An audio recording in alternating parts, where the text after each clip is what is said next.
Mama, I already submitted my written statement to Daddy's attorney. Everything about your 2021 forbearance, the 3 missed payments, the account that went to collections, and the hearing is at 9. You should sign the quitclaim deed before Judge Morrow calls the docket and saves us all the embarrassment.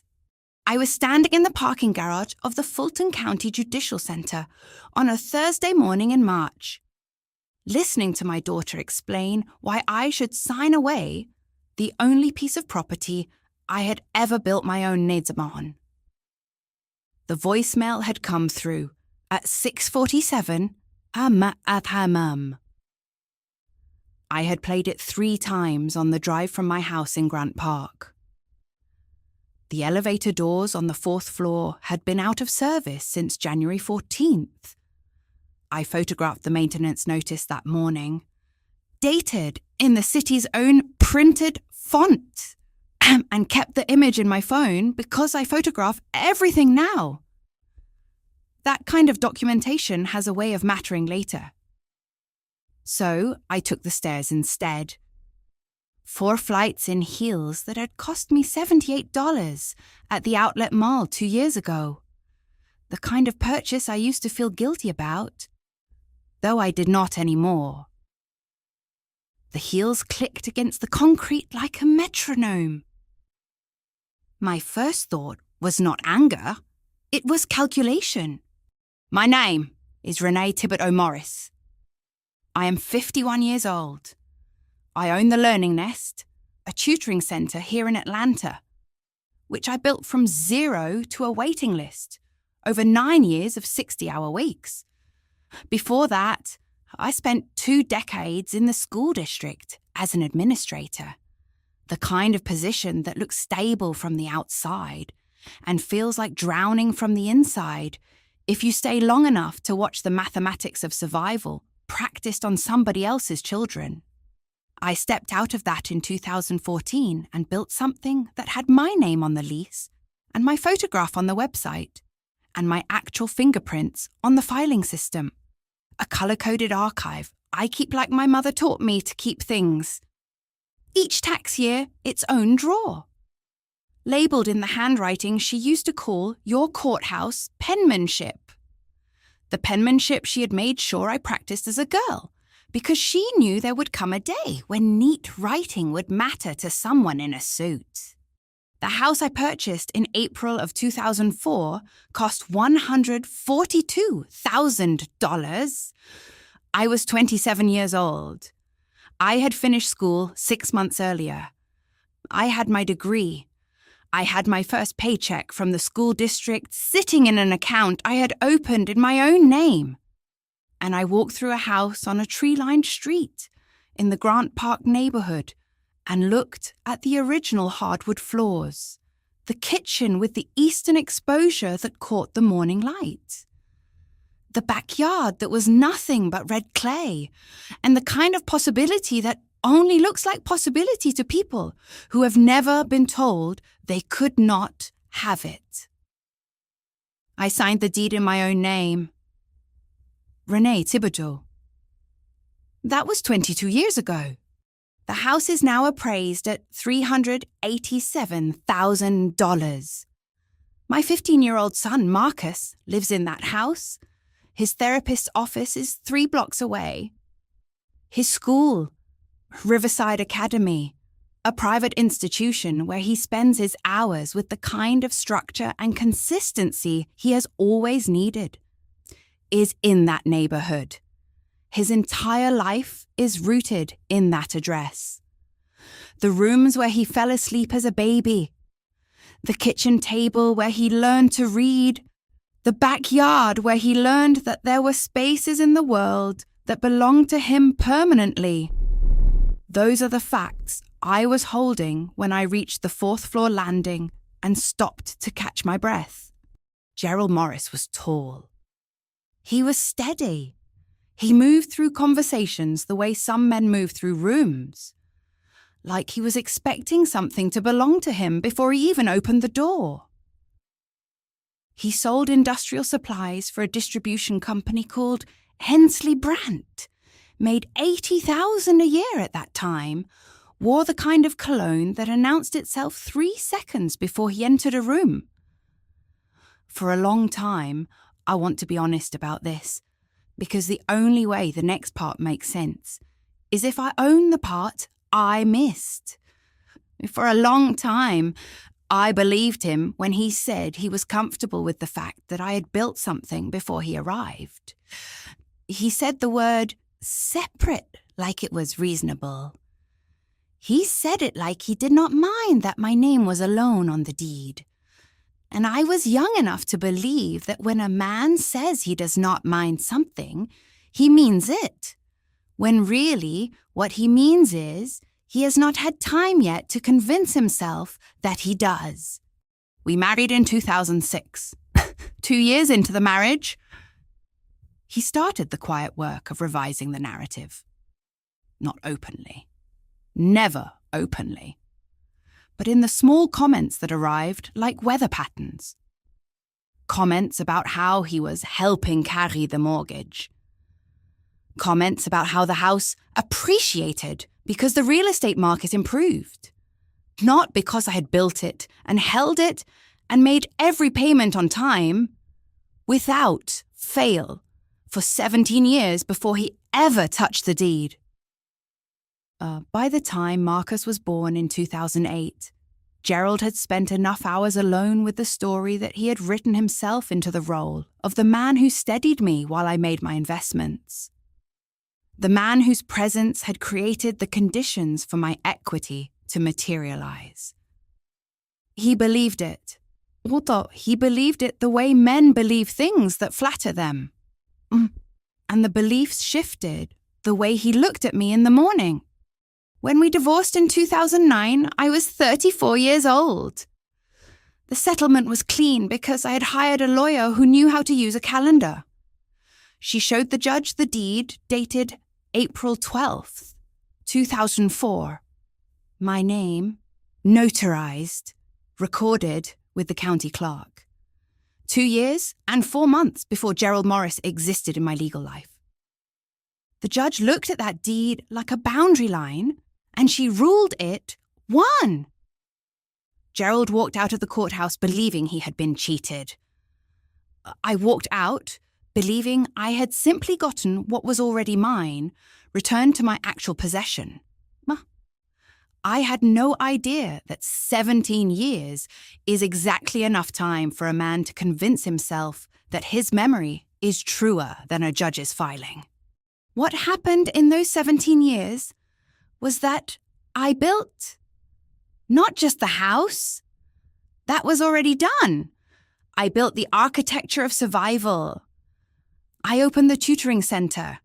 I hired my first teacher, a woman named Christabel, who had 15 years of classroom experience and had burned out the same way I was burning out.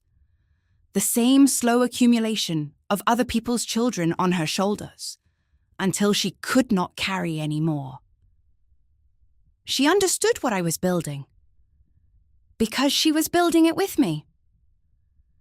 The second teacher came on in year 3. By year 9, I had a waiting list that ran through July. People called. People brought their children. Word moved through the community the way it does in Atlanta. If you are patient, and you are competent, and you show up consistently. The rent on the storefront was $1,500 a month. The teachers' salaries came out of the tutoring revenue. What was left was mine. I also kept the filing system. My mother had given it to me as an idea, a method, a way of holding information so thoroughly that it could not slip away. Each tax year in its own color-coded drawer, yellow for 2003, blue for 2004, green for 2005, moving through the spectrum the way colors do when you are systematic about it. Every drawer labeled in handwriting that would not embarrass me in front of anyone. Mortgage statements, tax returns, investment statements, bank records, property insurance, home repair receipts, everything organized to the point of obsession because my mother had shown me, wordlessly, what happened to women who kept loose records. They lost houses. They lost arguments. They lost the ability to prove what they knew to be true. In 2005, I opened a SEP IRA, $300 a month. Every month, the same amount transferred from my checking account into a retirement account in my name alone. In 2006, the year I married Gerald, though I did not tell him about the brokerage account I was opening, I started the taxable investment account. $300 a month to that account as well. I did the math carefully. If I could manage $600 a month without it showing in my spending, I could build something invisible, something that would compound, something that would be mine regardless of what happened in a marriage or a divorce, or the 17 years that came after. By the time I was pushing 50, I had $156,000 in retirement savings and $58,000 in the taxable account. And I had done that on a school administrator's salary and then a tutoring centre owner's steadier paycheck, without ever asking anyone to match it, without ever depending on anyone to co-sign it, without once telling my daughter or my son that this pile of money existed. I understood even then that money spoken aloud has a way of changing how people love you. It shifts something in the room. It makes you less like a mother and more like a resource. My son understood. Marcus was 12 when I opened the tutoring centre, old enough to watch the difference between activity and purpose, old enough to see that I was not going anywhere, that the house was not going anywhere, that his room with the blue walls and his school and his therapist and his entire life did not exist at the sufferance of anyone else's permission. He never said it, but he understood. Destiny believed a different version. Destiny was 27 by the time her father filed the modification petition.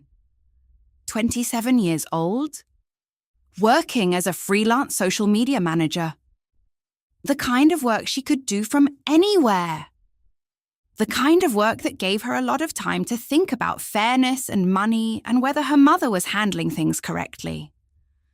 She had always belonged more easily to her father's rooms. She had his way of seeing the world as a negotiation where the only real question was how much you could extract. And when Gerald needed a witness to the story he had been rehearsing for 17 years, the story in which he was the aggrieved party, and I was the woman who had tricked him into steadying a fortune that should have been shared, he called her. He had 17 years of revision. She had the kind of admiration that daughter has for a father who pays attention to her, who listens to her, who makes her feel like her perspective matters. He needed a witness. She needed to be chosen. So she gave a written statement to his attorney describing things she half remembered and fully embellished, the way you do when you rehearse a story, long enough that the performance starts to feel like memory. I was on the 4th floor landing. The hearing was in 32 minutes. I sat on the concrete step and I called Yolanda Sims, who had been my friend since we were both 26 and working impossible hours in the school district. Both of us drowning in the same way. Both of us watching the mathematics of survival get practiced on other people's children. Yolanda had left the district before I did. She had become the head of children's ministry at Greater Hope Baptist, the church on Auburn Avenue where my mother had taken me as a girl and where I took Marcus now. The place where you could sit in a pew on Sunday morning and hear the voice of someone who had known you long enough to recognize what you were actually carrying. "I'm here," Yolanda said. "Where are you?" "Fourth floor landing. Stairs." "You have documents?" "I have documents." "How many years?" 23. Everything is organized. Everything is filed. The colors are in order. She was quiet for a second. "Your grandmother would be proud." That was all I needed. That was all I had ever needed. Someone who understood that what I had built was not luck, that what I had kept was not accident, that a deed in your name is a prayer nobody can undo. And I had been saying that prayer since I was 27 years old, and I meant it like a vow. The hearing began at exactly 9 o'clock. I sat down at the respondents' table in a courtroom with blue-grey walls and fluorescent lights that made everyone look faintly unwell. Judge Patricia Morrow was a white woman in her mid-50s with the expression of someone who had been reading other people's disasters for long enough to recognize the architecture before anyone said a word. I had seen her for exactly 4 minutes in a pre-hearing conference call in February. She had spoken 30 words. Asked one question: "Do you have financial documentation beyond what has been submitted?" I had said yes. She had said, "Bring it," and hung up. That was all I needed to know. She had read every brief. She was not going to be surprised. She was not going to be moved by the way my daughter had learned to apologize in tone while lying in substance. Across the room, sitting at the petitioner's table, Gerald Morris wore a dark suit that had probably cost more than my heels. And his lawyer, a man named Reynolds, who was good at his job, which meant he had already decided he was going to ask about 2021, the year I had medical expenses I could not cover, the year the tutoring centre had been building, the year I had taken the pandemic-era forbearance on my mortgage. 3 months that the government allowed, that I repaid by March 2022, that Destiny was going to describe under oath as missed payments. He was already arranging his papers in the order he had planned. I did not think about how my daughter had learned to sound apologetic while lying. I did not think about my ex-husband, or the 17 years, or the fact that I had probably failed somewhere in how I had raised Destiny. Failed to teach her that composure was not the same as complicity. Instead, I thought about my mother's filing system. I thought about my grandmother's prayer. I thought about Yolanda waiting in the gallery behind me. I thought about Marcus, 15 years old, not yet old enough to understand how loyalty works, but getting there. The clerk called the first witness. Judge Morrow looked up from her bench with the expression of someone who had already made up her mind, but would read the rest anyway. Because that was her job. I waited.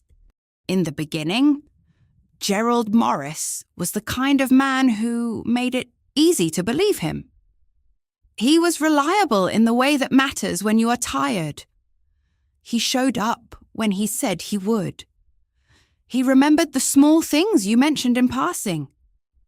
He made you feel like your ambitions were not a problem to be managed, but a feature to be appreciated. We met at a wedding in 2006. He was tall. He wore a charcoal suit that fit him well. He danced without making it awkward. And somewhere in the first few months of knowing him, I made the decision that would occupy the next 17 years of his internal life. I told him that the house belonged to me alone, that I had bought it before we met, that the deed had my name on it, and my name alone, and that I was comfortable with that arrangement. I was not asking for permission. I was simply stating a fact. He said he understood. He said the word separate like it was reasonable.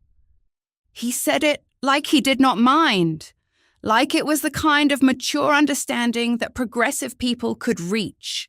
Two adults who had built things before they knew each other and were simply keeping the record straight. And I believed him because I was 31 years old, and I had watched enough marriages collapse under the weight of money arguments that I appreciated a man who could hear a boundary and nod instead of negotiating it down. What I did not understand was that understanding and acceptance are not the same thing, and that a man who says he does not mind something often means he has simply not had time yet to convince himself that he does. We married in 2006. By 2008, when Marcus was born, something had shifted. I did not have a name for it then, but I felt it in the texture of conversations that used to flow. Gerald would mention, casually, how he was helping carry the mortgage.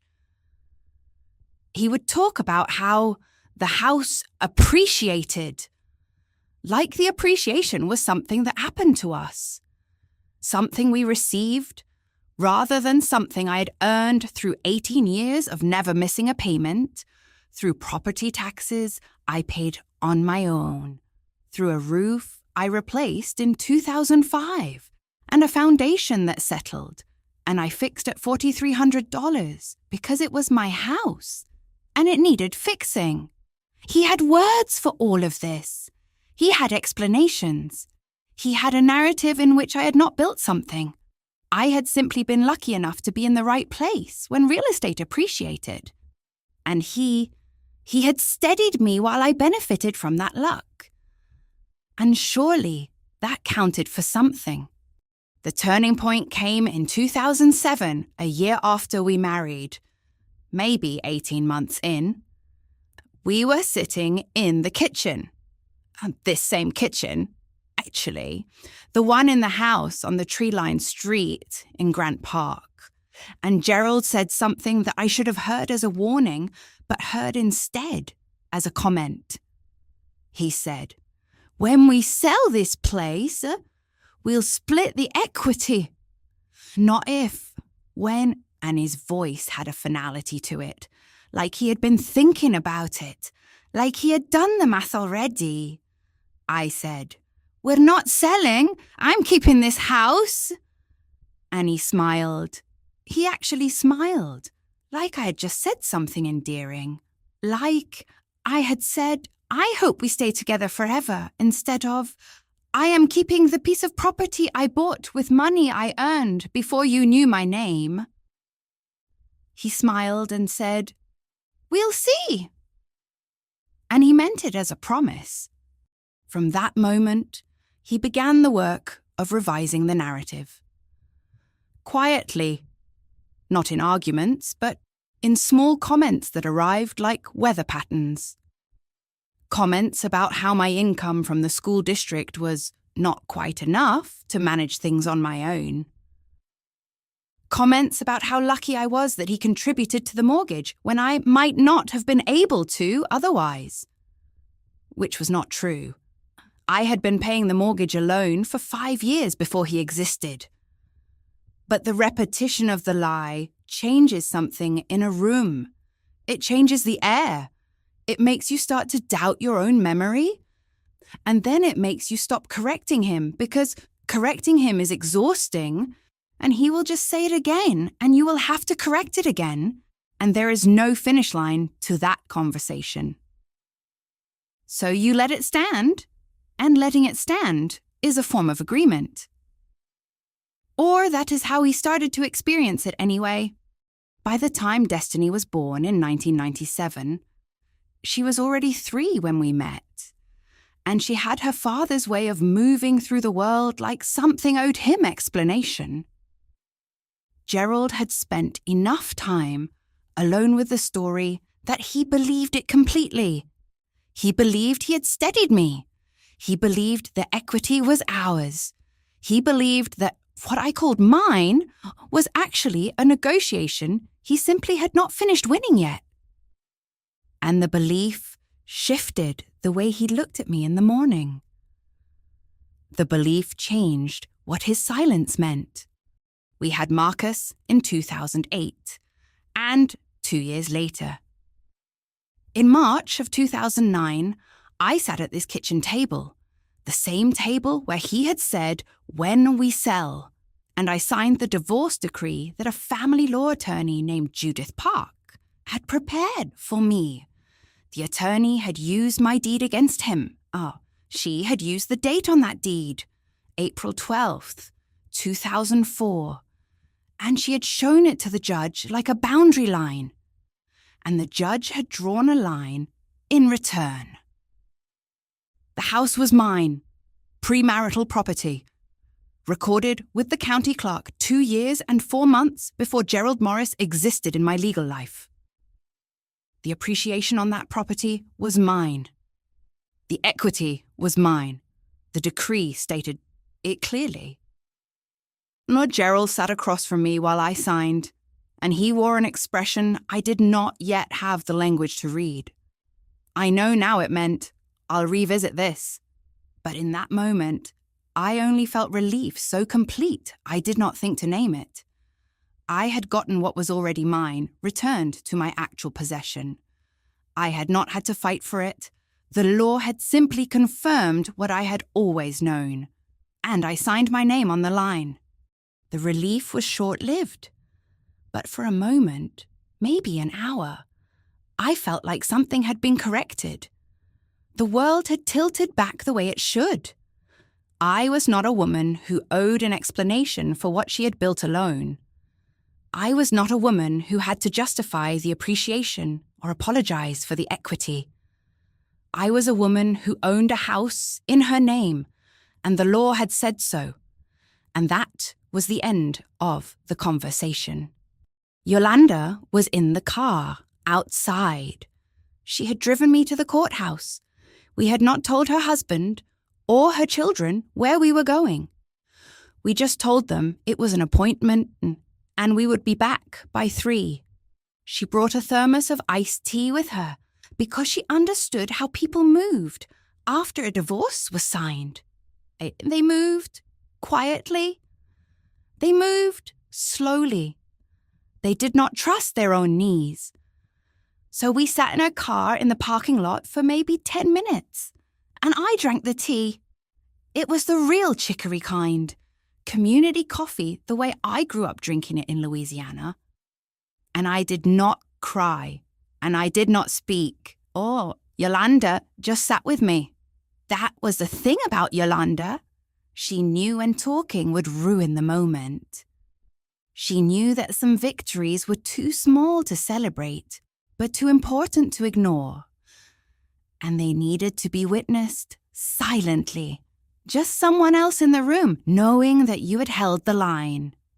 When I got home, I put the divorce decree in the file folder labeled 2009. Blue. Because 2009 was blue in my system, the color my mother had taught me to associate with that year. I had already created the filing system by then. Yellow for 2003, blue for 2004 through 2009. Each folder labeled in the handwriting my mother praised as your courthouse penmanship. The handwriting that looked like it had something to prove. And the 2009 folder held the decree, the deed reference, the settlement papers. Everything organized and dated. Everything where I could find it in 90 seconds, if I ever needed to. What happened in the years after 2009 is what I think of now as the expansion. I was 34 years old. I had a son who was 1 year old. I had a house that was legally, officially, verifiably mine, and I began to build the architecture around it, the invisible scaffolding that would keep everything standing, even if someone tried to shake it. In 2005, I had already opened the SEPIRA, the retirement account that belonged to me alone. $300 a month. Automatic transfer. But after the divorce, I became more deliberate about it. I opened the taxable brokerage account in my name. Another $300 a month. $600 every month that I somehow managed to have. Even in years when the car needed repair and the furnace needed work, and there were months when I made the choice to not eat lunch at school so I could transfer the money to the investment accounts instead. I did not tell Gerald about any of it. I did not mention it to Destiny. I did not broadcast it. I simply let it compound, quarter after quarter, year after year, because I understood even then that money spoken aloud has a way of changing how people perceive you. It shifts you from a mother into a resource. It shifts you from a person into a prize that needs dividing. By 2010, a year after the divorce, I had $130,000 in the SEPIRA. By 2015, I had $140,000. By 2023, the year the hearing came, I had $156,000 in retirement savings and $58,000 in the taxable account. $400 every month for 18 years. Compounding quarterly, invisible to everyone but me, and the statements I filed in the color-coded drawers. And Yolanda kept coming back. After that first day in the car, she became the person who witnessed the expansion. She was there when I opened the tutoring center in 2014. She was there when I hired the first teacher, and the second. She was there when the waiting list grew so long that people called in July, asking if there was any chance their child could start in August. She was there, consistently, the way people are there for you when they have decided you are worth staying for. And she never asked for explanations. She never asked why I kept the filing system, or why I opened accounts in my name alone, or why I photographed every document and every receipt. She simply understood that I was building something that would last, that I was laying a foundation that would not shift, that I was protecting something not just for myself, but for the child who lived in the house with my name on the deed. Gerald, in the meantime, had begun his own work, not openly, never openly, but in the small private hours when he was alone with his thoughts. He was revising the story of what had happened. He was rewriting the divorce.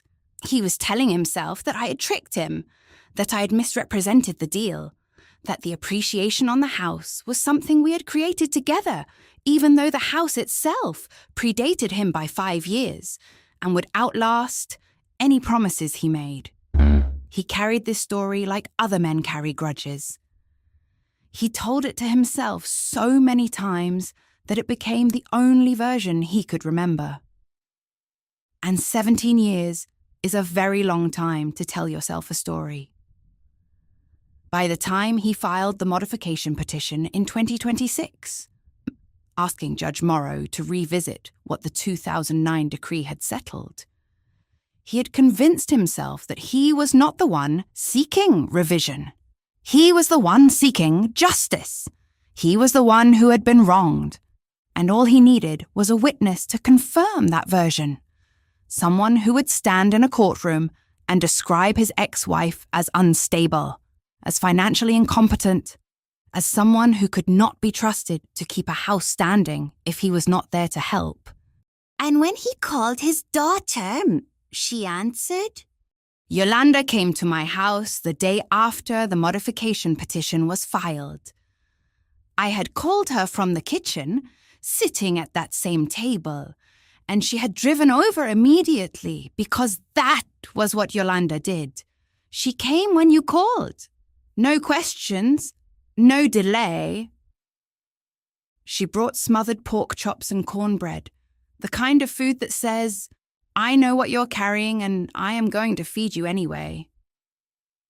We sat at the kitchen table and I showed her the papers, and she read them with the slow attention of someone who had spent 40 years as a school counsellor, who knew how to recognise the moment when a child was about to make a choice they could not walk back.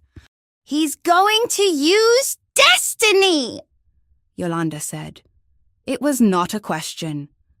"He's going to try. And she's going to let him."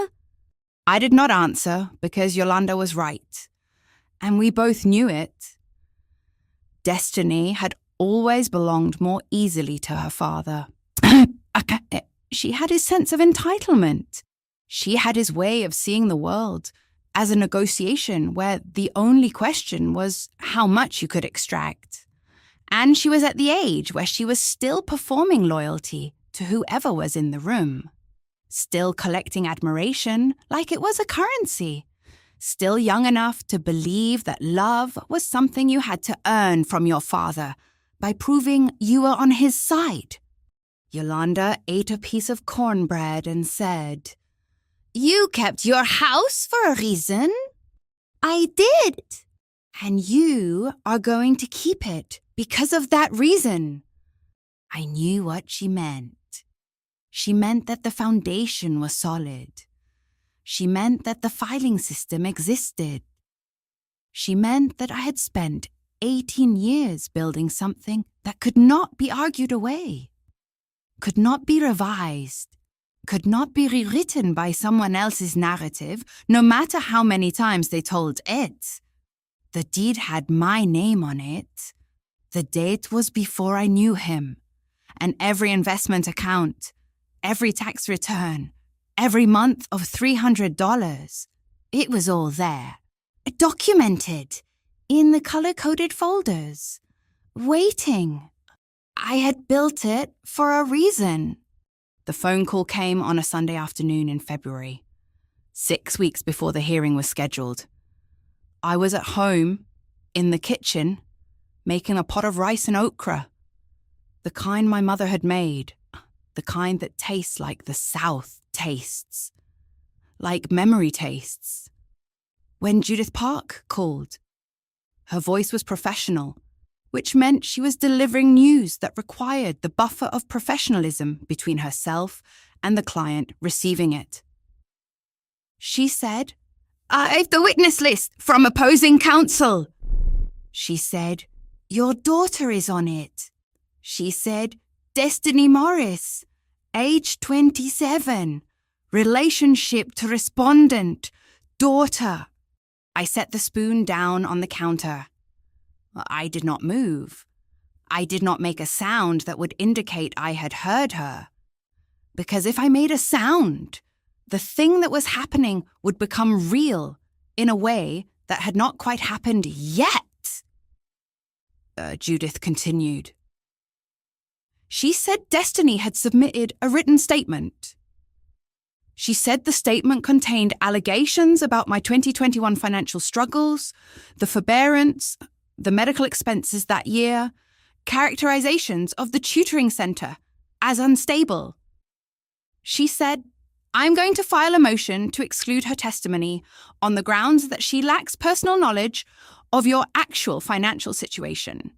But I wanted you to know what we're dealing with." I said, "Thank you." I said I would call her back. And then I hung up and I called my daughter. Destiny answered on the second ring. I could hear music in the background.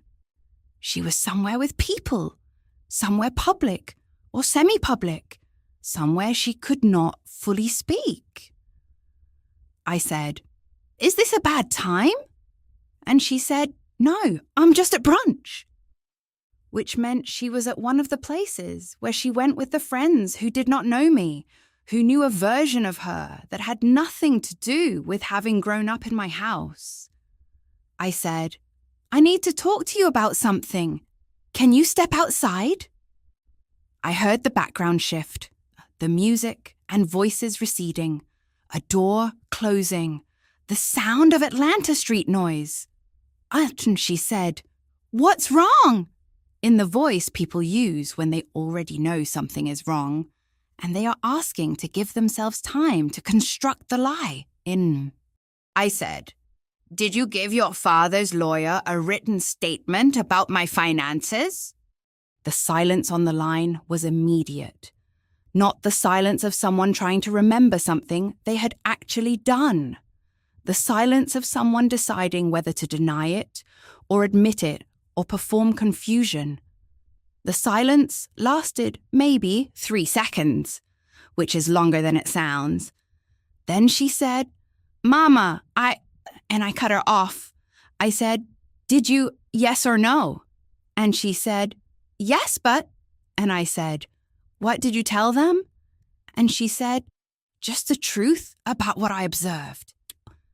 Which is what people say when they have told a lie and they are trying to make the lie sound like testimony, trying to dress it up in the language of objectivity. I said, "What did you observe? Destiny." And my voice was very quiet, which is what my voice does when I am angry, in a way that moves past anger into something else.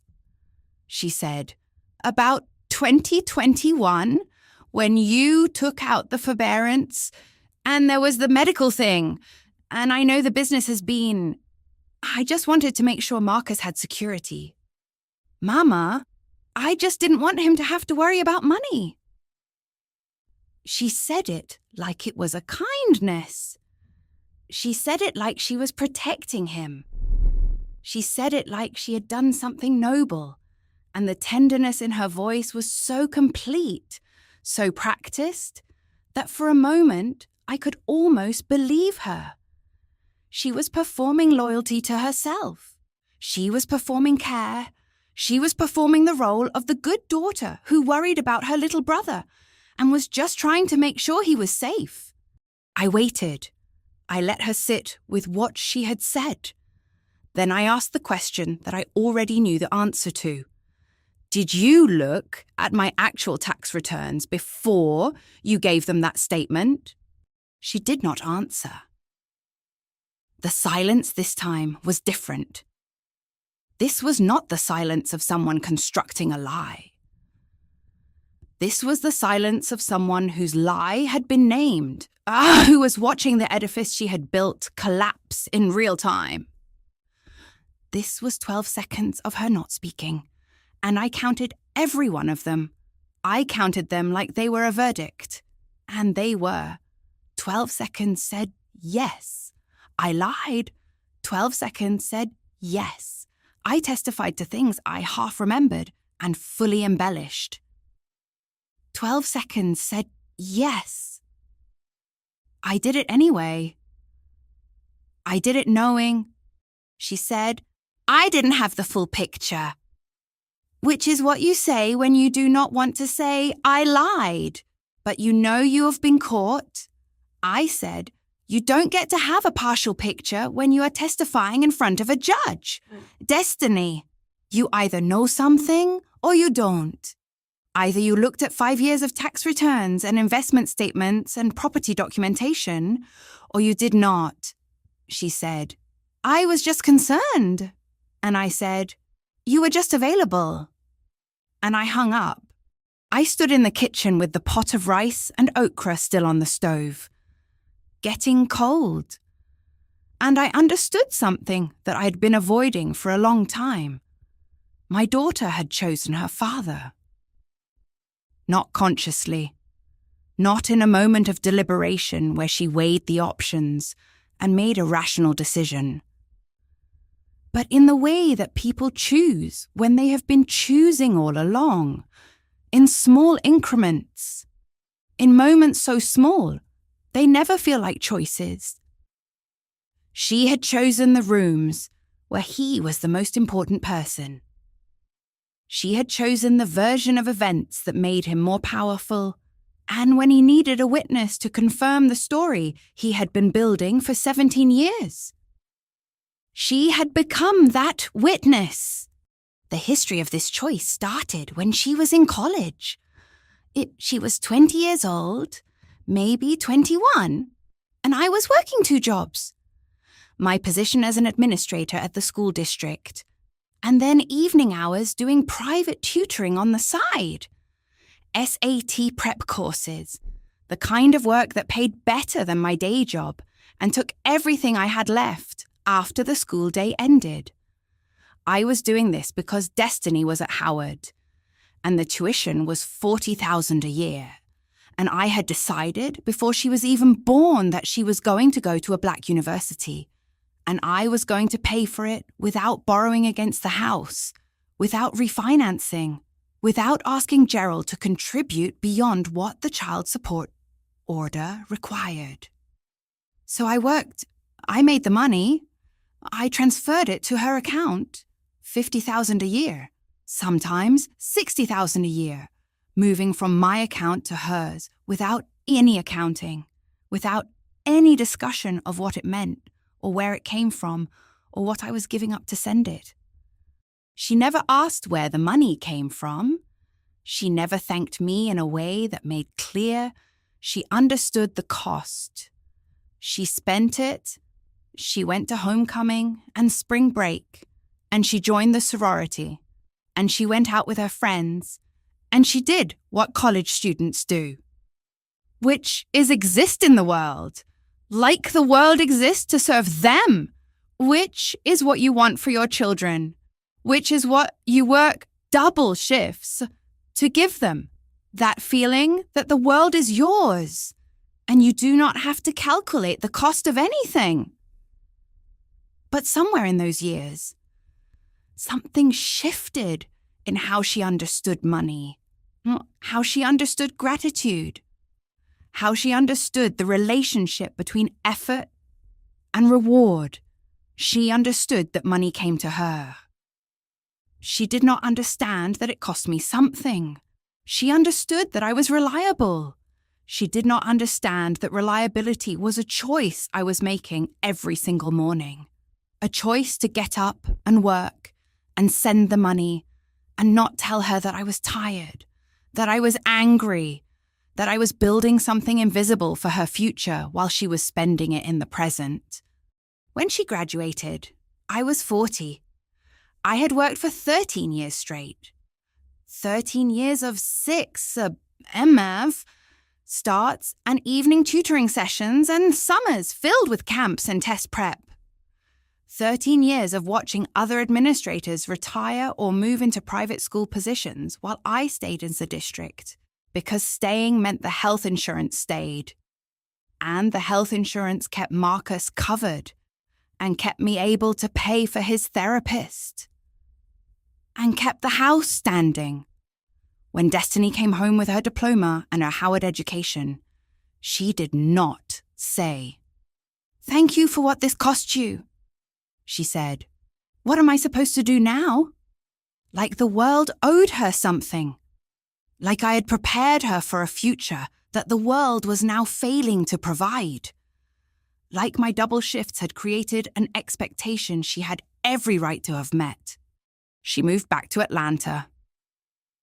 She started the freelance social media management work. The kind of work that is flexible and creative and does not require showing up anywhere at any time. She was good at it. She made decent money.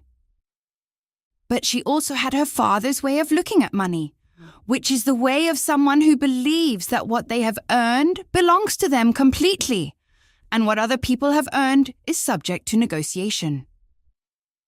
She asked me for money sometimes. For rent, for a trip, for startup costs for a business venture that never quite launched. And I gave it to her because she was my daughter, and because I did not know yet that there is a difference between protection and enabling, between love and the slow erosion of a boundary that should have been set 20 years earlier. But it was Gerald's rooms where she belonged. It was Gerald who called her with the kind of attention that said, "You are important to me." It was Gerald who invited her to dinner and asked her opinion about things and made her feel like her perspective mattered in the way that a parent's attention can make a child feel like they matter, even when they are well into their 20s, and should be learning to matter to themselves. And it was Gerald who, 17 years into his revision of our marriage, called her one day and said, "I need your help." And she said yes, without asking what the help looked like or what it would cost her. I did not know about the phone call at first. I did not know that he had called her and told her he was filing a modification petition. I did not know that he had sent her documents and asked her to review them and tell him what she thought she could remember about 2021, about the forbearance, about the year when medical expenses had piled up, and I had taken the federally authorized pandemic payment deferral that thousands of families took, that I had repaid by March 2022 with no derogatory mark on my credit. I did not know that he had fed her a narrative about my financial instability and asked her to confirm it, and that she had said yes, and that she had given a written statement to his attorney describing things she could not possibly have known firsthand, because she did not live in my house, did not have access to my accounts, did not know the actual shape of my finances, because I had never discussed them with her. I had kept them private. I had kept them protected. And she had invented the details to fill the space where knowledge should have been. Marcus was standing in the hallway when I hung up the phone. I did not hear him come down the stairs. I did not know he was there until I turned around and saw him. 15 years old, standing in the doorway between the kitchen and the hallway, holding his backpack like he was ready to leave but had stopped when he heard the shape of his mother's voice change. He had heard the end of the conversation. He had heard me say, "You were just available," or he had heard me hang up, and he understood, in the way that children understand when a line has been crossed, when a choice has been made, when someone they love has chosen someone else. I said, "Marcus," and he said, "I heard," and I said, "I'm sorry you heard that," and he did not say anything. He just set his backpack down, and he went back upstairs to his room. And I understood that something had shifted between him and his sister, that he had been holding a kind of loyalty to her that was based on blood and habit, and the assumption that blood was enough. But blood is not enough when blood chooses your father over you. Blood is not enough when blood testifies against your mother under oath. Blood is just blood. And at 15, Marcus was old enough to understand that blood alone does not make you family. That family is something you have to choose to be. And that his sister had chosen not to be. I stood in the kitchen with the pot of rice and okra, and I called Yolanda, and I said, "She did it. She gave them the statement." Yolanda said, "Oh, honey," in the voice that meant she already knew, that she had suspected this the moment Gerald filed the petition, that she understood how these things worked, that you did not throw your daughter's name on a witness list unless your daughter had already agreed to be on it. I said, "What do I do?" And Yolanda said, "You do what you have always done. You hold the line. You let the documents speak." And I knew she was right. But I also knew that something had been severed that could not be repaired in a courtroom. That no ruling, no vindication, no judgment could make whole what my daughter had broken when she chose her father's story over her mother's truth. I called Claudette Baines on the Monday after Judith told me about Destiny. I did not call her office. I called her cell phone.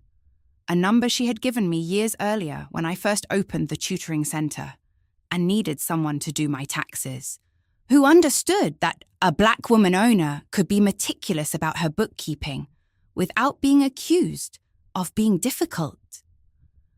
Claudette picked up on the third ring. She said, "Renee, how are you?"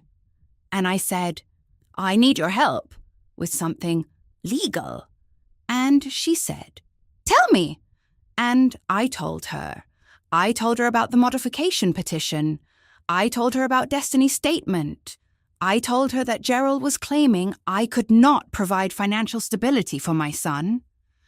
I told her that I had every document, every tax return, every investment statement, 23 years of financial records organized and accessible. I told her I needed her to prepare a portfolio statement that would show the court exactly what I had built. Claudette was quiet for a moment. Then she said, "Bring everything. Saturday morning, 9 o'clock. I drove to Bain's Financial Group on a Saturday in early March, 6 weeks before the hearing.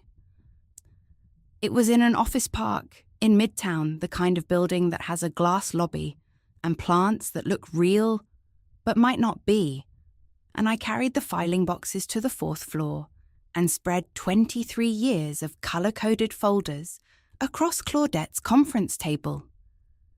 Yellow for 2003. Blue for 2004. The full spectrum of organised years. Each one labelled in the handwriting my mother had praised. Each one containing the architecture of my life. Mortgage statements, property taxes, insurance documents, bank statements, investment account statements showing the consistent $300 monthly contributions, and tax returns for every year since I had opened the first account.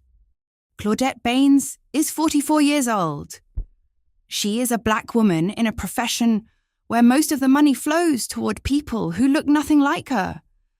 And she has learned to move through rooms with the kind of composure that comes from knowing exactly what you are worth. She sat across from the conference table and she looked at the folders. And then she looked at me. And then she began to work. She pulled out each year. She photographed each document. She opened her laptop and she began to build the portfolio statement.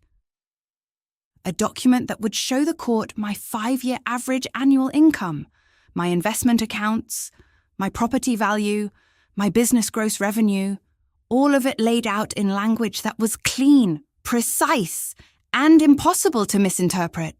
She said, "They're going to lean on 2021. Let them. The other 4 years will answer." I wrote that down on a note card. I taped it to my bathroom mirror. I read it every morning.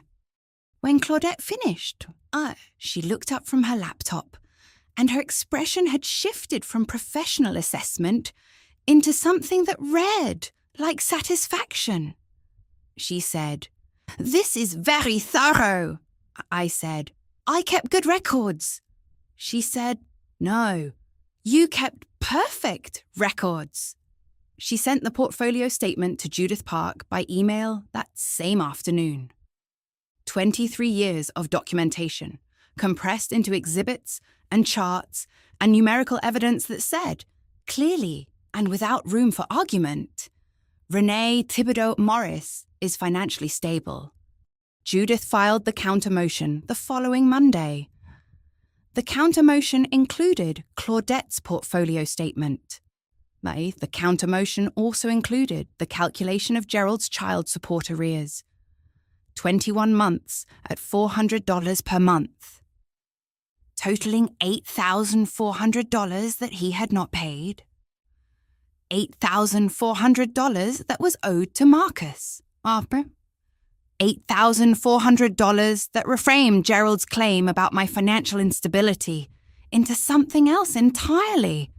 A man who said he was worried about his son's security, while refusing to contribute to his son's support.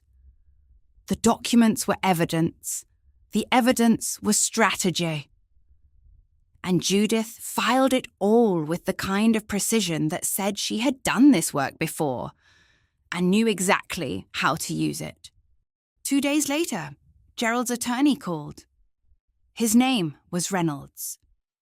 He said he was calling to discuss a possible settlement.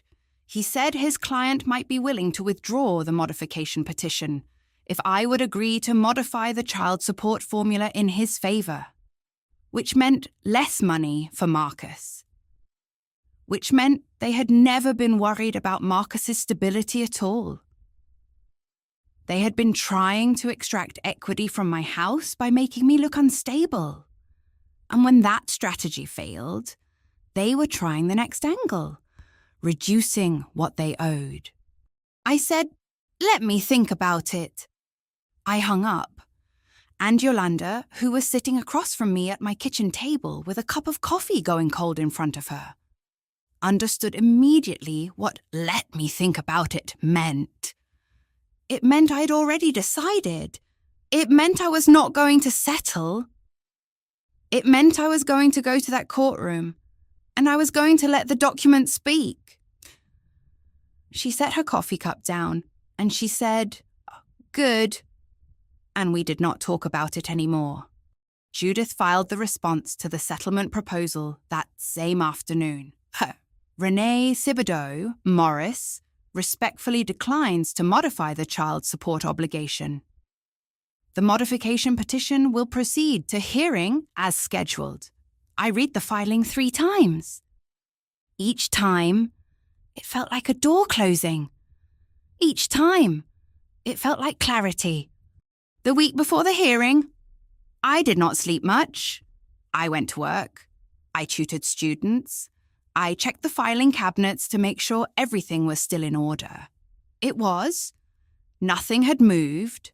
The folders sat where I had organized them years before, waiting for a moment exactly like this. I made sure Marcus had clean clothes. I made sure he knew that no matter what happened in the courtroom, it did not change anything about him, or about me, or about the fact that he belonged in that house with his mother. He nodded. He was 15 years old. He understood more than I wanted him to understand. The Sunday before the hearing, Yolanda and I went to Greater Hope Baptist. The church was full. The choir was singing something old, something that had been sung in that building for decades, and the sound moved through the sanctuary the way it always does, like prayer moving through air, like history moving through bodies that remember what their ancestors survived. When service ended, Yolanda walked me to the parking lot. We stood between the cars, and she took my hands, and she prayed. She said, "Lord, you know what she built. You know what she kept. You know what she protected. Give her the strength to let it be seen. Give her the peace to know that she has already won." And then she opened her eyes, and she looked at me directly. And she said, "You didn't build what you built to explain yourself to him. But since you have to, let Claudette do the talking." I understood what she meant. I understood that I had done the work. I had organized the documents. I had prepared the evidence. I had chosen to fight instead of surrender. And now I had to trust that the evidence was enough. I had to trust that Claudette would say what needed to be said. I had to trust that the documents would speak for themselves. I had to stop carrying the burden of proof alone. That night, I laid out my clothes for the hearing. A dark suit, simple jewelry. I wanted to look like a woman who had nothing to hide and everything to protect. I set my alarm for 6 I called Marcus and told him I would pick him up at 7:30. I looked at the filing cabinet one more time. The drawers lined up perfectly. The folders inside organized by year. The color progression moving through the spectrum like a prayer nobody could undo. My grandmother's prayer. My mother's handwriting. My discipline. My choice.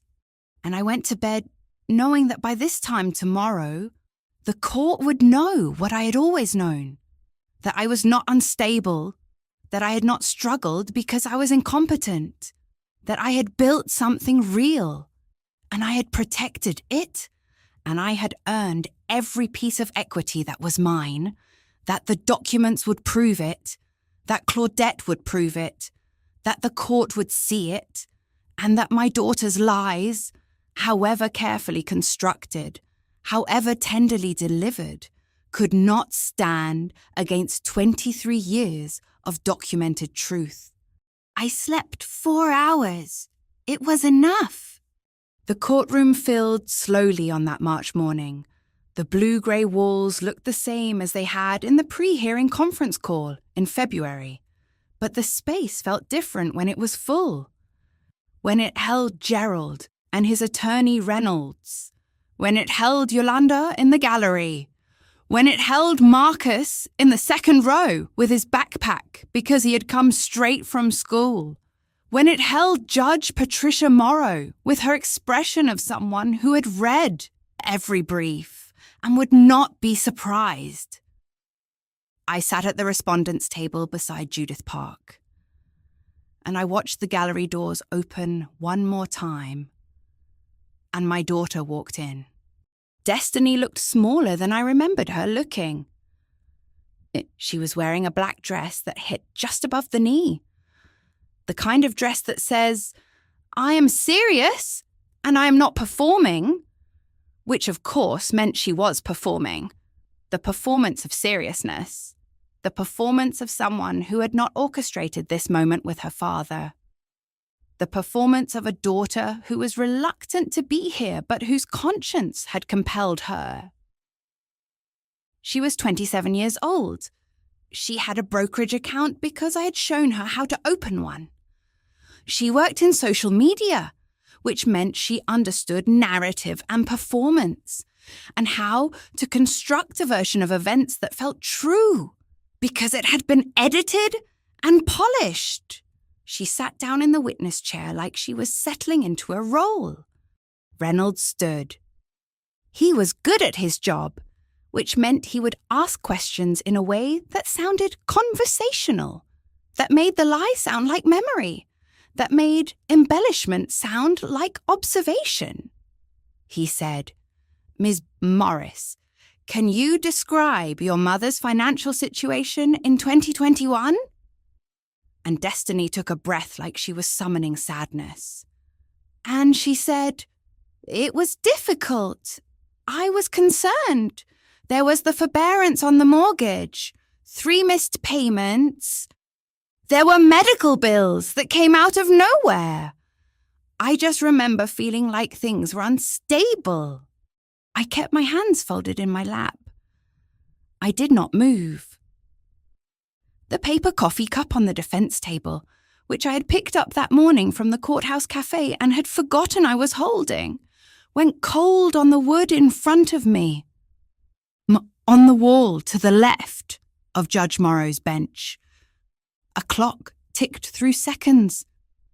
7 minutes of direct examination.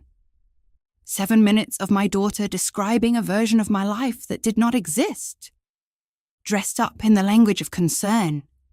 Wrapped in the performance of someone who loved me, Reynolds said. "Did you have access to your mother's financial documents during this period?" And Destiny said, "Not really. I just knew from conversations we had and things I observed." Which was the closest she came to the truth. She had not looked at anything, had not reviewed anything, had invented the details from the space where knowledge should have been, Reynolds said. And the tutoring centre, the business she opened, how was that doing in 2021? And Destiny said, "It seemed like it was barely holding on, I wasn't sure how she was going to keep it running. Honestly, I was worried about Marcus. I didn't want him to worry about money. Marcus sat in the gallery. He was 15 years old. He heard his sister describe his mother as unstable. He heard his sister express worry that he would have to worry about money, the exact phrase that had become the pivot point of their relationship. The moment when he understood that his sister was performing loyalty to her father rather than care for him, I could feel him listening. I did not turn around to look at him. Reynolds continued for 3 more minutes. He asked about the property. Did Destiny think the house was secure? She said she was uncertain. Did she think her mother could continue to provide for Marcus? She said she had concerns. Every answer was delivered in that composed, practiced tone, the voice of someone who had rehearsed something so many times that the performance had become the memory. She was not lying maliciously. She was lying the way people lie when they have told themselves the lie so often that it has become the only version they can remember. She believed herself. That was the worst part. She believed herself. When Reynolds finished, Judith stood. She said, "Cross-examination," and her voice was steady in a way that told me she had prepared for this, that she had known Destiny would testify, that she had a strategy, and that I should trust her. She approached the witness stand with a pad of paper and a pen, and she said, very quietly, "Ms. Morris, you said your mother took a forbearance on the mortgage in 2021. Are you familiar with what a mortgage forbearance is?" Destiny hesitated. She said, "Not exactly," Judith said.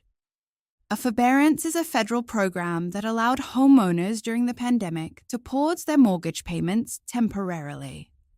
It's not a missed payment. It's an authorized deferral. Do you understand the difference? Destiny did not answer, Judith said. You also mentioned medical bills coming out of nowhere. Did you have access to your mother's medical records? No. Then how did you know about medical bills? She mentioned it. Did she tell you the amount? Not exactly. Did she tell you how she managed it? Destiny looked at her father. I could see her do it. I could see her eyes move toward the petitioner's table, like she was looking for permission. Like she was looking for the script that told her what to say next. But Judith was faster, Judith said. Please answer the question. Did your mother tell you how she managed the medical expenses? And Destiny said, very quietly, she paid them. The courtroom was silent. Not the dramatic silence of movies. Not the silence where everyone gasps and the tension mounts.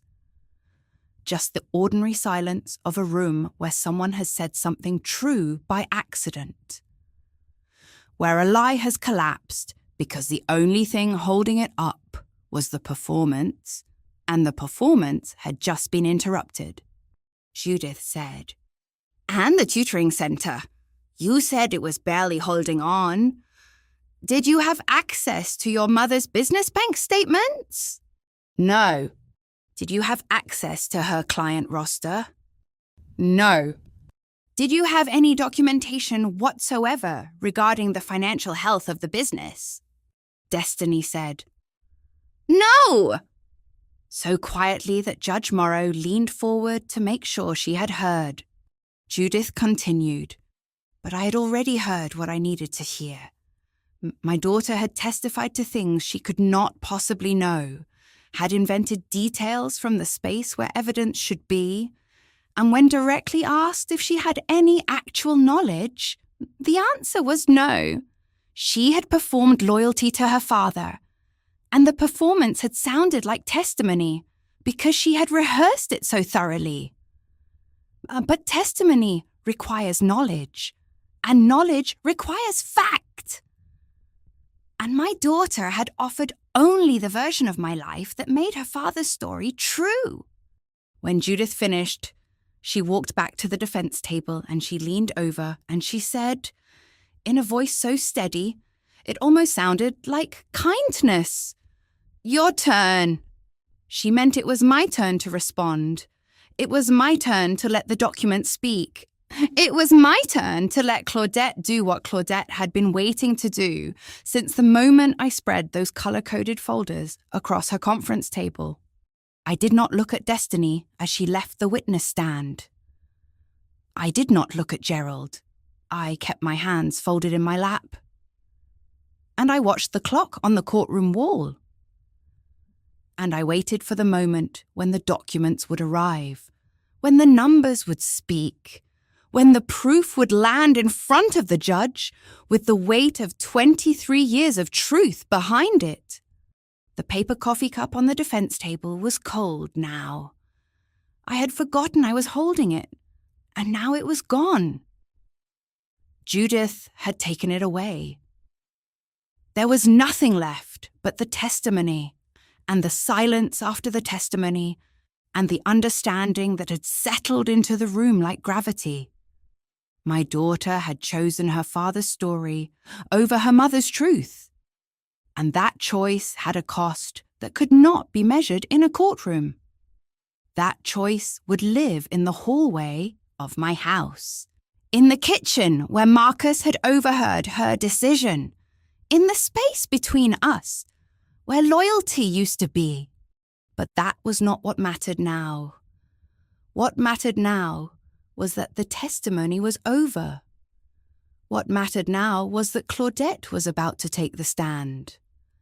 What mattered now was that I was about to show the court what I had always known, that my daughter's words, however rehearsed, however performed, however much she had convinced herself they were true, could not stand against the documents, could not stand against the evidence, could not stand against the 23 years of receipts and tax returns and investment statements and property deeds that said, clearly and without qualification, Renee Thibodeau Morris is not unstable.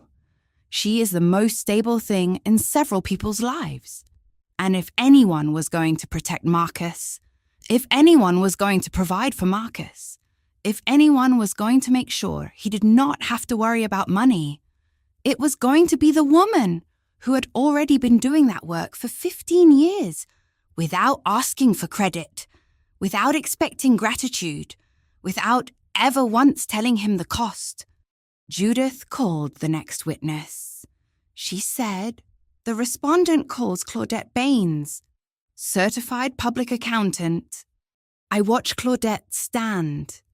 I watched her walk to the witness stand like she was walking into a room where she had decided long ago exactly who she was and what she was going to do. And I pressed my heel into the floor, and I held myself still, and I waited for the documents to speak. Claudette Baines was sworn in at 10:47. She raised her right hand, and she said, "I do," in a voice that made clear she meant it in every sense. Not just the legal sense of swearing to tell the truth, but the deeper sense of committing to something. She was 44 years old. She wore a charcoal suit that fit her perfectly. Her hair was pulled back in a way that showed her face completely, and her face showed nothing but professional composure and the kind of authority that comes from knowing exactly what you know and having no doubt whatsoever about your right to say it. She sat down in the witness chair and she arranged the folder in front of her with the kind of precision that told you everything you needed to know about how she moved through the world, deliberately, carefully, with the understanding that details matter because details are the difference between being believed and being dismissed. Reynolds stood. He was good at his job, which meant he had a strategy, which meant he was going to start with the year that made his client's case, the year that looked worst on paper, the year that destiny had weaponized in her testimony. He said, "Ms. Baines, I'd like to direct your attention to 2021. Can you walk us through your client's financial situation in that year?" Claudette looked up from her folder. She said, "I'm glad you started there." And something in the way she said it, the specific calm, the specific certainty, made it clear that she had been waiting for exactly this question, that she had anticipated it, that she had prepared for it. Reynolds paused for just a moment. Then he said, "Why is that?" And Claudette said, "Because 2021 is the year that tells the most complete story. It's the year people usually focus on first. And it's the year that, when you look at it in context, proves the point." She opened her folder. She produced the 2021 tax return. She said, "In 2021, my client had a medical situation that resulted in $31,000 in expenses. That's a significant expense. That's the kind of expense that would create a problem for most people." Reynolds nodded. He thought he was winning. Claudette continued. She said, "In 2021, she also took a mortgage forbearance of 3 months. That's 3 months, not 3 missed payments. A federally authorized pandemic-era program that allowed homeowners to pause their payments temporarily. She repaid those 3 months by March of 2022 with no derogatory credit mark. That's documented in her bank statements." She produced the bank statements. She showed them to Reynolds. She showed them to Judge Morrow. She showed them to the courtroom. She said, "What we see here is a woman who had an unexpected $31,000 expense in a single year, who used a federal program that was available to millions of homeowners during the pandemic, and who paid back the deferred amount within 14 months. That's not financial instability. That's financial resilience. That's someone who faced a problem and solved it." Reynolds said, "But surely the combination of the forbearance and the medical expenses indicates a pattern of struggle." And Claudette said, "Let me show you the pattern." She opened the 5-year tax summary. She produced documents showing 2019, 2020, 2021, 2022, and 2023. She said, 2019, $74,600 in income. 2020, $75,200. 2021, the year with the medical emergency and the forbearance, $73,800. 2022, $76,400. 2023, $80,100. She paused. She let Reynolds look at the numbers. She said, "That's an average of $74,600 per year over 5 years. That's consistent. That's steady. That's not a woman who is barely holding on. That's a woman with stable income across a 5-year period." Reynolds was quiet. Claudette continued. She said, "I'd like to direct your attention to the investment portfolio." She produced the statements. She said, "My client opened a SEP IRA in 2005. She has consistently contributed $300 per month to this account for 18 years. That's $3,600 per year, every year, without fail. Currently, this account contains $156,000. She also opened a taxable brokerage account, to which she has contributed an additional $300 per month for 18 years. That account currently contains $58,000. The total investment portfolio is $214,000. She let that number sit in the courtroom. Reynolds said, "How was she able to make these contributions while supposedly struggling?" And Claudette said, "She prioritized. She made a choice to invest first and survive on what was left. Rather than spending first and investing what remained, that's a discipline that most people do not maintain for 18 years. That's the opposite of financial instability."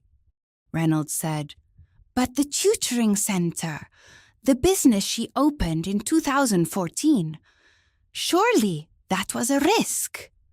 And Claudette said, "Let me show you." She produced the business bank statements. She produced the tax returns for the tutoring center. She said, "The business opened in 2014. In 2023, 9 years later, it had a gross annual revenue of $112,000. She paused. She turned slightly to look at the petitioner's table where Gerald sat. She said, "I should note, for context, that the petitioner's annual salary, according to the financial disclosures he filed with the court, is $118,000. The respondent's tutoring center generates $112,000 in annual revenue. That's nearly as much as her ex-husband's salary, generated entirely from a business she built with her own hands and her own labor." The courtroom was very quiet. Reynolds said, "The business was barely holding on, according to her daughter's testimony." And Claudette said, "The business generated $112,000 in annual revenue in 2023. I'm not sure what barely holding on looks like in your definition. But in mine, that's success. In mine, that's stability. In mine, that's a woman who didn't just survive a divorce. She thrived afterward." Reynolds shifted his papers. He said, "Let me ask you about the property, the house in question. What is its current value?" Claudette said, "The house is currently appraised at $387,000.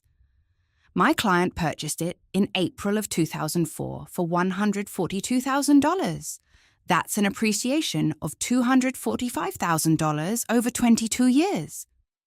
The property is owned by my client alone, as evidenced by the deed dated April 12th, 2004, which predates her marriage to the petitioner by 2 years and 4 months." "I heard that date." "April 12th, 2004, the date my grandmother had invoked when she talked about a prayer nobody could undo. The date that was recorded at the Fulton County Courthouse, filed in my name alone, proof that I had built something before I knew Gerald Morris existed." I pressed my heel into the floor. I could feel my grandmother in the room with me. "Not like she was there. I am not saying that." But her voice arrived so clearly, it sounded like she had walked in from the gallery. "A deed in your name is a prayer nobody can undo." Reynolds continued. He said, "The property has appreciated significantly. Surely that appreciation belongs to both parties." And Claudette said, "No, the property was purchased before the marriage. Under Georgia law, premarital property remains the separate property of the spouse who acquired it. The appreciation on premarital property is also separate property. That's not speculation. That's law. That's what the 2009 divorce decree established, and what the current court filing cannot revisit, under the doctrine of res judicata. Reynolds stopped asking questions for a moment. He looked at his notes. He looked at his client. He looked at Claudette. Oh, and then he seemed to understand that every question he asked was only going to produce another number that proved his case was failing. He said, "I have no further questions," in a voice that sounded like something had been taken from him. Judge Morrow said, "Redirect." And Judith said, "One question, Your Honor, Ms. Baines, in your professional opinion as a certified public accountant, does the financial documentation you've reviewed support the characterization of the respondent as financially unstable?" Claudette said, "No, the documentation supports the opposite conclusion. The respondent is financially stable. She has consistent income, substantial investments, a successful business, and an appreciating asset. She is not unstable. She is, in fact, more financially stable than most people I work with." Judith said, "Thank you. No further questions." Claudette gathered her papers. She did not hurry. She aligned the folder. Yep. She stood. And as she stood, Judge Patricia Morrow, whose expression had not changed in 2 hours, whose face had remained perfectly neutral throughout Destiny's testimony, Claudette's testimony, and Reynolds' questioning, held her eye contact for exactly 4 full seconds. 4 seconds is longer than it sounds. 4 seconds is an eternity in a courtroom.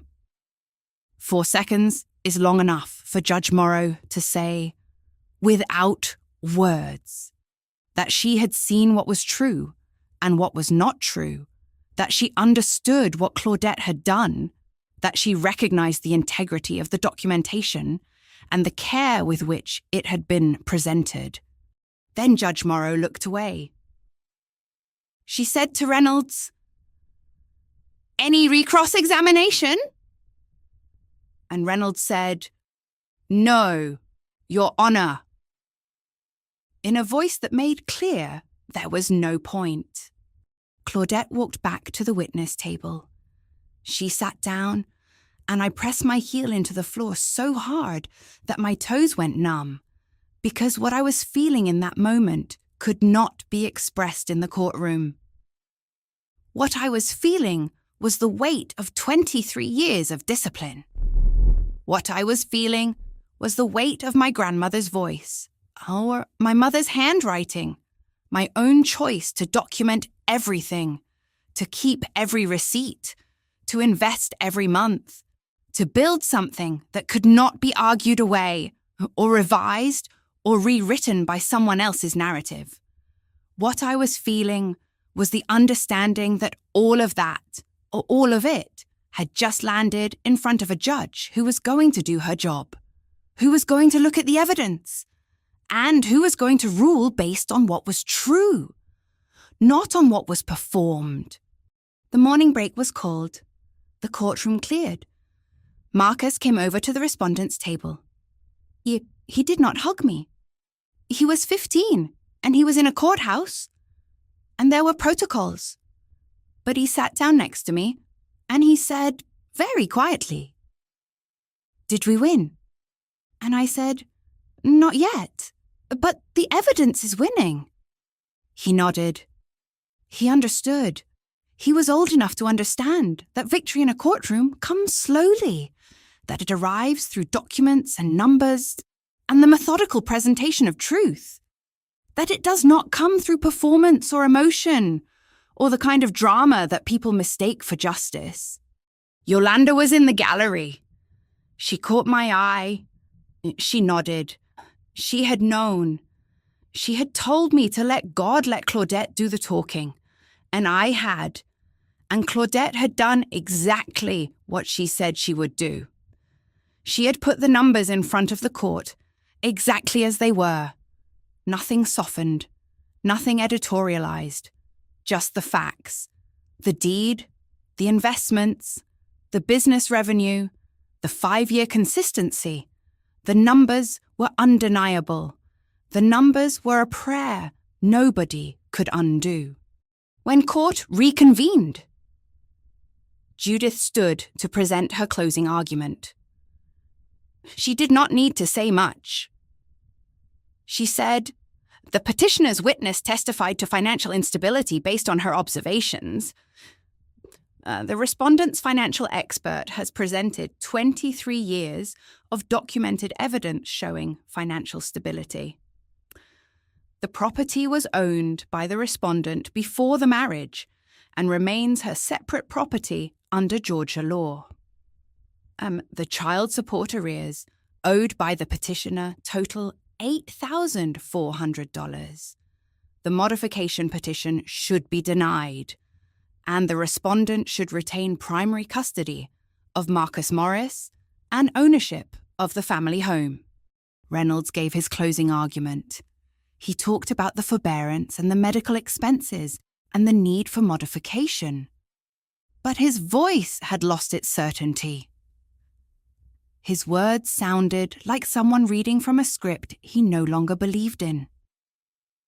He sat down. Judge Morrow said, "I will take this under advisement and issue a ruling from the bench." She gathered her papers.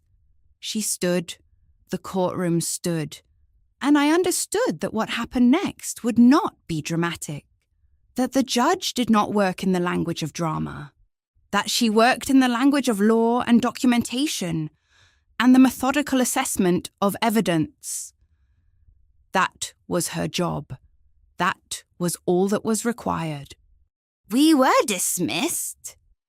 We walked out of the courtroom, and in the hallway, I finally allowed myself to breathe. Claudette passed me on the way out. She did not stop. She did not need to. But she caught my eye for just a moment, and her expression said, "I told you the documents would speak. I told you I had done this work before. I told you the truth would hold." And it did. Judge Morrow did not take the matter under advisement after all. She looked up from her bench, and she delivered her ruling from the seat. She said, "The petition for modification of custody is denied. The respondent shall retain primary physical and legal custody of the minor child. Marcus Morris." The petitioner's request for revisitation of the property distribution is dismissed under the doctrine of res judicata, as the matter was fully litigated and resolved in the 2009 divorce decree. The court orders a review of the petitioner's child support arrears in the amount of $8,400. This hearing is concluded. She did not look at Gerald. She did not look at Destiny. She looked at me, and then she looked away, and it was done. I stood. Judith stood beside me. She shook my hand, a professional handshake, nothing more. And she said, "Oh, you prepared for this. It showed."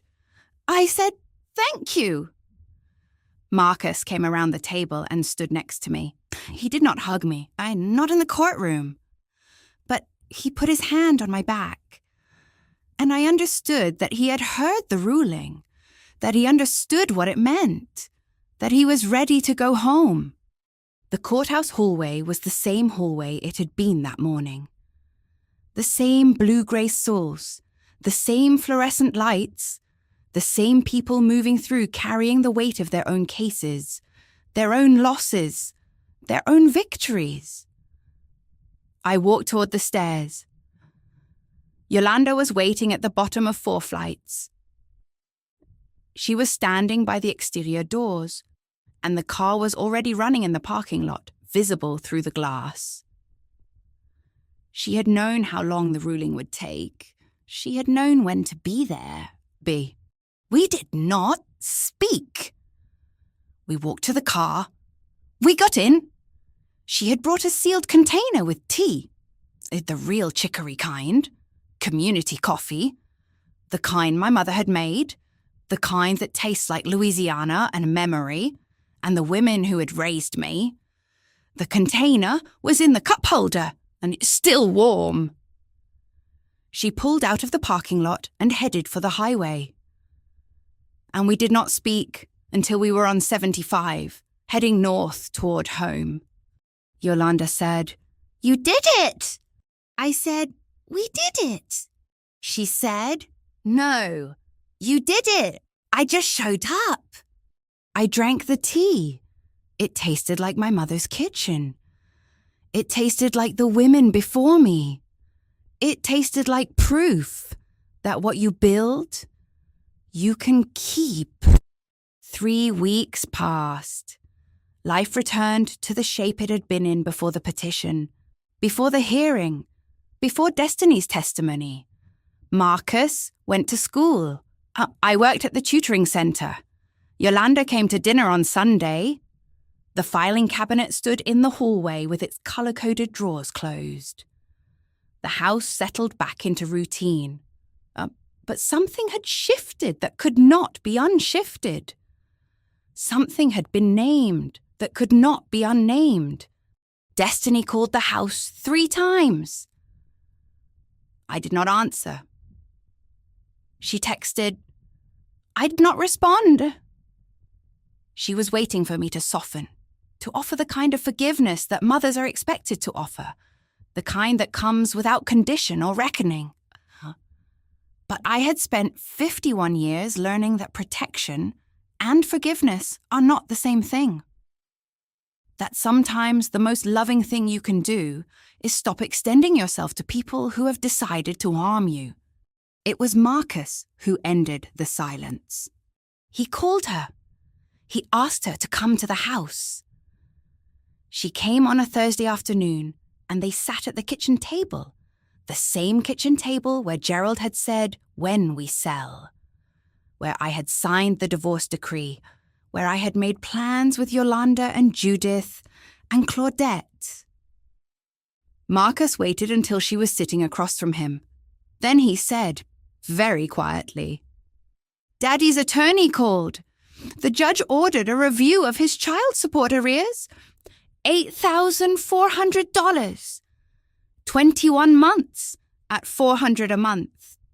Destiny said, "Marcus, I didn't know." He cut her off. He said, "You said you didn't want me to have to worry about money, Mama." He used the word Mama the way you use it when you are not sure you mean it anymore. You said you were worried about my financial security. You testified under oath about how unstable Mom was, how she couldn't provide for me, how you were concerned about my future. And now Daddy owes me $8,400 that he never paid, and Mom's house is still hers. And her tutoring center made more money last year than his salary. Mom, you solved the problem. I don't have to worry about money anymore. You made sure of that. He stood up. He said, "I need you to leave." Destiny sat for a moment. She looked at her brother, really looked at him, like she was seeing him for the first time, like she was understanding that loyalty was something he had to choose, not something that came automatically because they shared blood. She stood. She said, "Marcus." He said, "I heard the phone call. In February, I stood in the hallway and I heard you agree to help Daddy. I heard you say you would testify to things you didn't know. I stood there and I listened to you choose him. So don't come here and act like you didn't know what you were doing." She left. She walked out of the kitchen, out of the house, out of the life that my work had protected. And Marcus sat back down at the table. And he did not cry. He was 15 years old. Well, he had just made a choice that might take him years to fully understand. But he had made it. He had chosen to stop borrowing his sister's resentment and pretending it was loyalty. I stood in the doorway while he sat at the table. I did not say anything. There was nothing to say. My son had learned what I had learned a long time ago, that composure is not weakness, that strategy is not coldness, that protecting yourself is the first requirement of being able to protect anyone else. That night, after Marcus had gone to bed, I opened the filing cabinet. I pulled out the blue folder labelled 2004. Inside was the deed, my name, notarized, recorded with the Fulton County Clerk's Office on April 12th, 2004. 2 years before I met Gerald Morris. 5 years before I married him. 22 years before he filed the petition that a judge had just denied. I held the deed in my hands. The paper was real. The signature was real. The fact of it was real. And my grandmother's voice arrived, not as grief or memory, but as the plain statement of a fact I had known since I was 19 years old, sitting in my mother's kitchen, listening to a woman who had survived things I could not imagine tell me something I would spend my life proving true. A deed in your name is a prayer nobody can undo. I pressed the deed to my chest. Not dramatic, not performative, just the weight of 22 years of being right about this one thing, that what you build in your own name, nobody can take, that what you document, nobody can revise, that what you protect, you get to keep. The filing cabinet stood open in the hallway. Yellow folders and blue folders, and the full spectrum of colour, each one containing the proof of my life. The 2004 deed sat in my hands, and downstairs, in the kitchen where so much had happened, where I had signed the divorce decree, and planned the strategy, and sat with Yolanda, and believed the documents when everything else felt uncertain. The tea in the cup holder had long since gone cold, but the memory of it remained. The taste of the women who came before me, the taste of survival, the taste of something that lasts,